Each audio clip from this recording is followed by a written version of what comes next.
Very good morning, students. Today we are going to see the chapter 7, a continuation of chapter 7. The topic is fluid. So, what is this word fluid? So, fluid means that anything that can flow. Yes. So, that is any object or any material that is capable of flowing is a fluid. So, flow and fluid are very relative terms. Fluids have no shape of their own. Yes. So, that means like just understand this, take an example of water. So, do you think water has any shape of its own? No, the way you pour it into a container, the way it gets the shape of the container. If you pour it in a glass, water takes the shape of the glass. If you pour it in a bowl, it takes the shape of the particular bowl. So, fluids do not have any particular shape of their own. Okay, so it do not have a fixed shape. Then they take the shape of the container in which they attain. So under the categories of fluids we can categorize liquids and gases. So both the liquid and gases are capable of flowing, so they can be categorized as fluids. So volumes of solid, liquid and gas depends on the stress or pressure acting on it. So in our previous lesson you already studied about the mechanical property of solids, right? So in the chapter, how does the volume of the solid, stress and strain? So similarly in this chapter we can see how does the volume of solid, liquid or gas, and basically we will concentrate on fluids. Okay, so how does the volume of fluid depends on the stress or the pressure acting on it. Okay, so if we apply some force on a fluid, how does it affect the internal properties and the mechanical properties of fluids? So fluids offer very little resistance to shear stress. So here we see that when compared to solids, fluids often have a very little resistance, right? So you apply some shear stress, you can see a strain which is developed in the fluid. So this was basically what is fluid: something which can flow, something which does not have shape of its own. So in this chapter we will study about some characteristic properties of fluids. Next topic is pressure due to fluid column. When an object is submerged in a fluid, the object is submerged in a fluid, the fluid can only push on it, that is own compress it.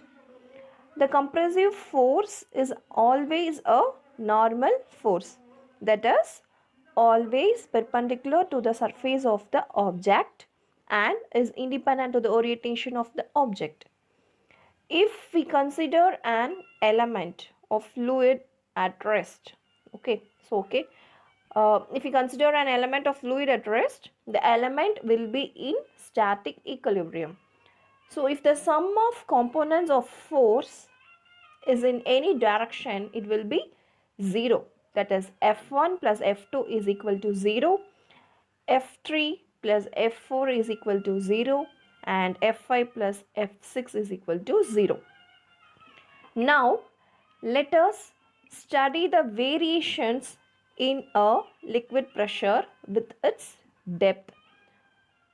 For this, we consider liquid of density in static equilibrium container.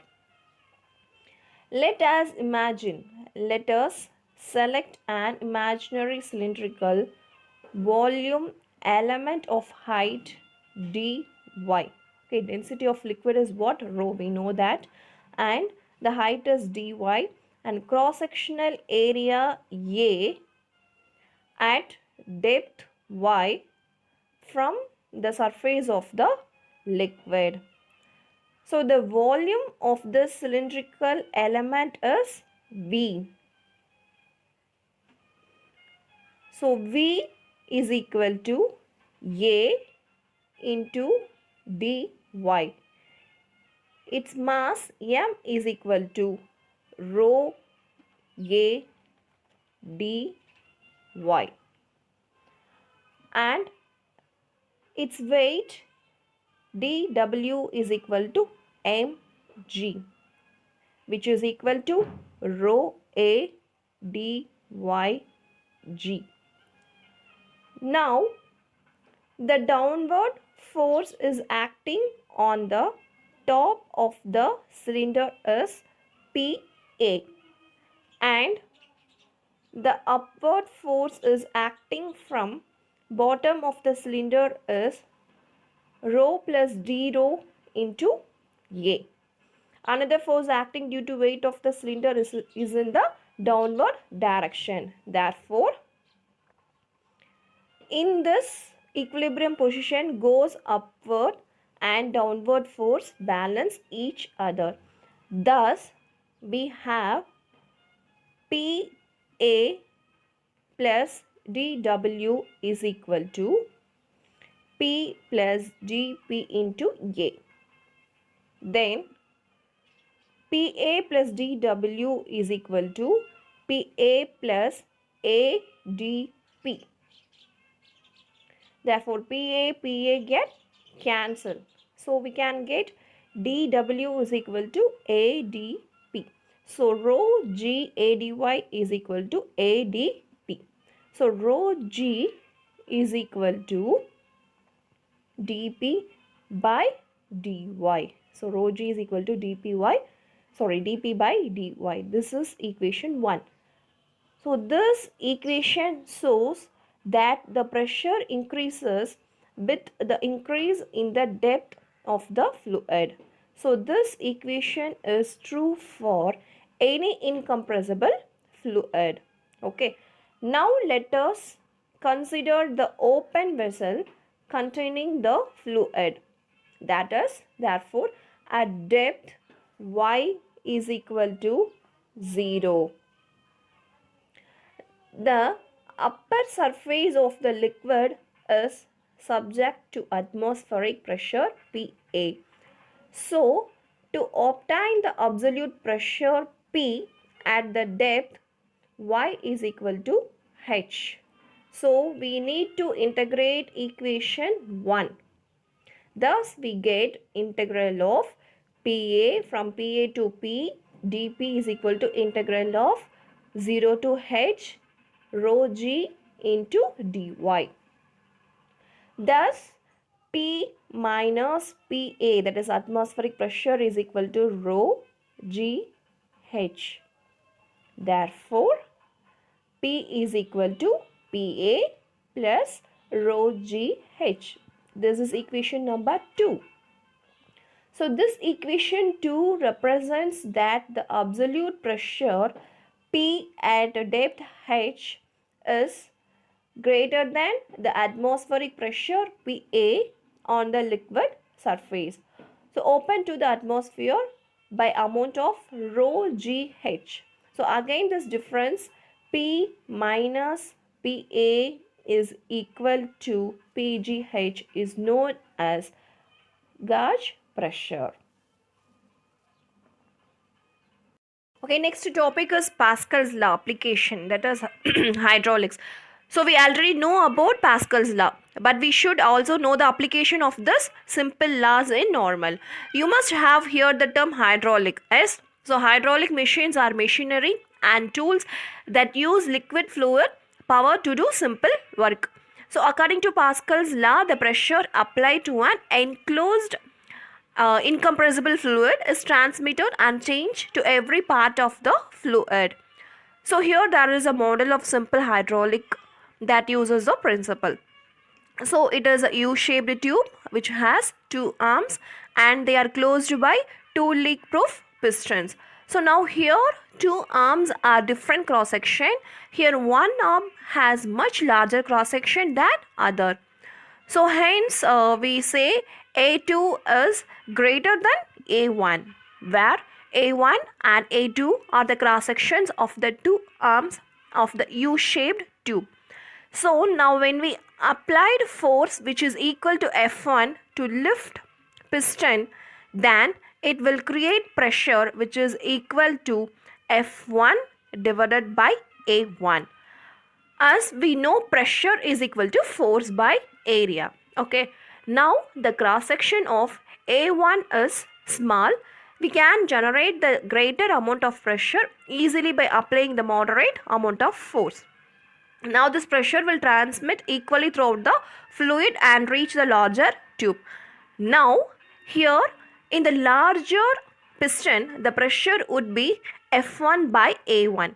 So the total force working on the larger piston would be F2, and force, as we know, as pressure is multiplied by total area. So here pressure is equal to F1 by A1 and area is equal to A2. So what is F2? F2 is equal to F by A. So this becomes equal to F1 by A1 into A2. Now in case you have not noticed, the upward force applied on the second piston is A2 times the force we applied on the smaller tube of the piston. So we see force gets multiplied many times. Thus we can enough push to lift the heavy car by applying much smaller downward push in this smaller piston, that is in the left arm. So thus hydraulic lifts are used to generate huge force by applying much smaller force in many heavy vehicles like bulldozers and truck, etc. So hydraulic brake is used in heavy vehicles. We know that, yes. So hydraulic lift is used to lift heavy object. Thus, we see a simple rule can have such huge applications in real life. Okay, next topic is buoyant force. So what is buoyant force? So let's understand the meaning of the term buoyant force by doing simple experiment. So take a bucket full of water. Try to push an inverted glass bottle into the bucket. What do you experience? So when we try to push an inverted glass bottle into a bucket full of water, we have to apply downward force. So it means bottle experiencing upward force. The upward force is due to force exerted by water on the bottle containing the enclosed air opposing the downward motion of the bottle. Take an empty plastic bottle closed with an airtight stopper. Put it in the bucket full of water. What happens? When an empty plastic bottle closed with an airtight stopper is put in a bucket full of water, it floats in water. So now try to push the bottle into the water. Is it possible to push it easily to the bottom of the bucket? Why? It is not easy to push the bottle to the bottom of the bucket. This is because an upward force exerted by the water on the bottle opposes the downward motion of the bottle. Now release the bottle. If the bottle is now released, it rises to the surface of water and floats on it. In above examples, the upward force experienced by an object immersed in any liquid is called the upthrust or buoyant force. This force acts opposite to force of gravity.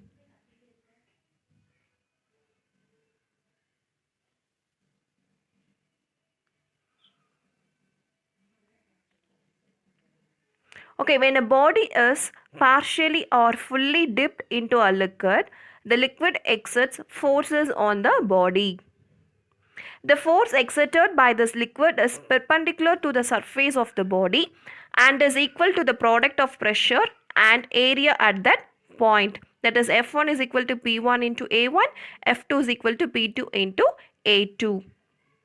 So the resultant force of all these contact forces is called buoyant force. So have you ever drawn water from a well? You must have noticed that the bucket of water appears lighter underwater but heavier as it comes out of water. So the submerged object appears to lose weight in liquid due to upthrust or buoyant force. The property of liquid to exert an upward force on an object immersed in it is called buoyancy. The buoyancy force acting on an object depends on volume of object.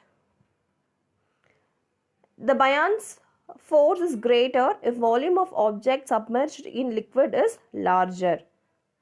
Next, density of liquid. The buoyant force is greater if density of the liquid is greater.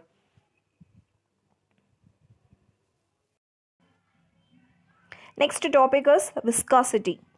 So just as a surface tension is the property of liquid at rest, viscosity is the property of fluid in motion. Most of the fluids are not ideal ones.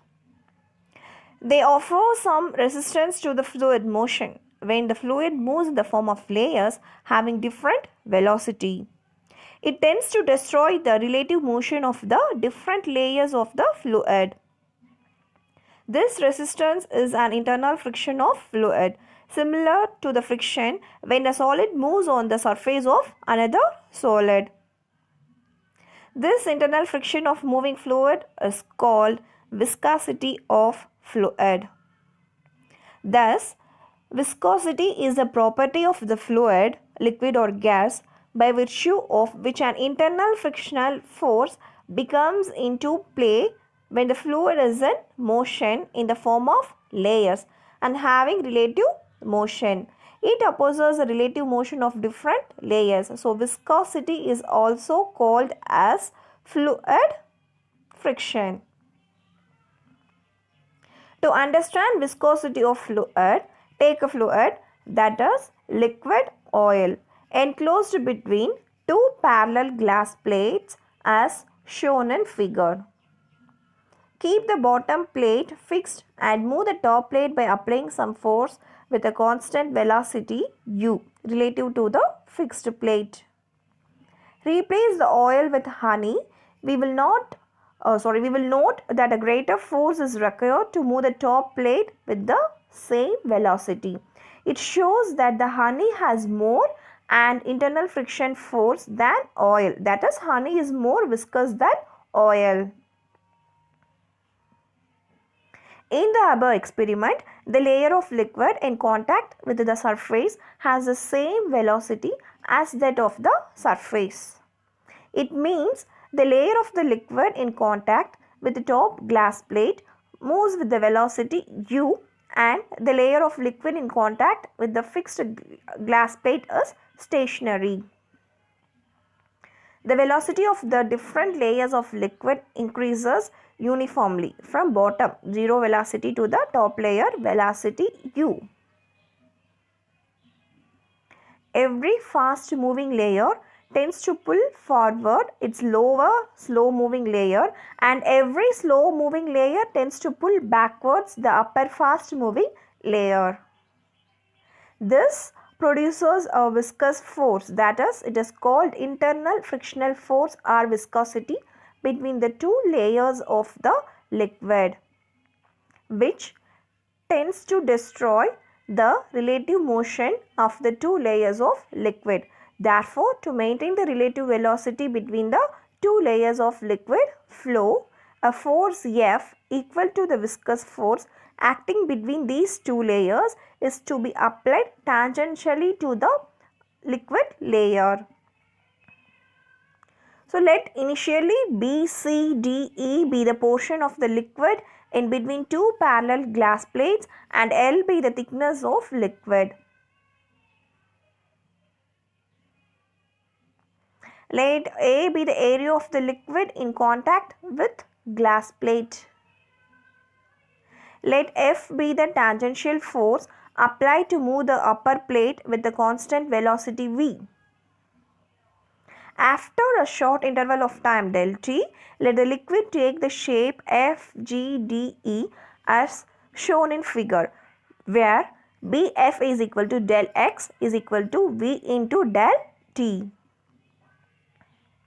During this interval of time del t, the liquid has undergone a shear strain of del x divided by L. As the time passes, the shear strain in a flowing liquid increases continuously with time.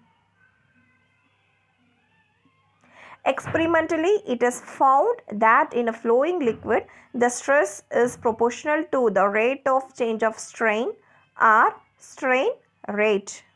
It is different from solid, where stress is directly proportional to strain. For the flowing liquid, the rate of change of strain or strain rate. So, strain rate is equal to change in shear strain divided by time interval, that is del x by L divided by del T is equal to V divided by L. So, shearing stress is equal to F by A. Okay, next topic is viscosity and its coefficient. So already we know what is viscosity. That is a property of fluid by virtue of which an internal frictional force acts tangentially on the layers of the fluid in motion is called viscosity of the fluid. So what is coefficient of viscosity? It is defined as the tangential viscous drag acting per unit area between two parallel liquid layers moving with unit velocity. Two parallel layers PQ and MN, each of area A at a distance x and x plus dx from the solid surface AB, okay, and moving with velocities v and v plus dv respectively. The increase in velocity divided by the distance over which this change occurs is called the velocity gradient and is measured perpendicular to the direction of velocity. So according to Newton, the frictional force F between the layers depends upon the following factors. The viscous force F is directly proportional to the area A of the layers in contact. That is, F is directly proportional to A. This is equation 1. So the viscous force F is directly proportional to the velocity gradient dV by dx between the layers. That is, F is directly proportional to dV by dx. This is equation number 2.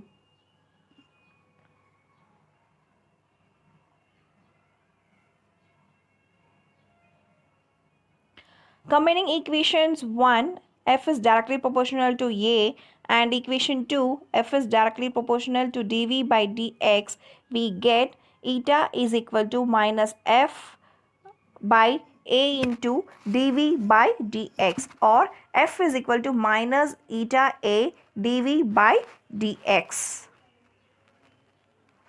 So where eta is a constant of proportionality and is called coefficient of viscosity, its value depends upon the nature of the liquid. The negative sign shows that the direction of viscous force F is opposite to the direction of motion of the liquid.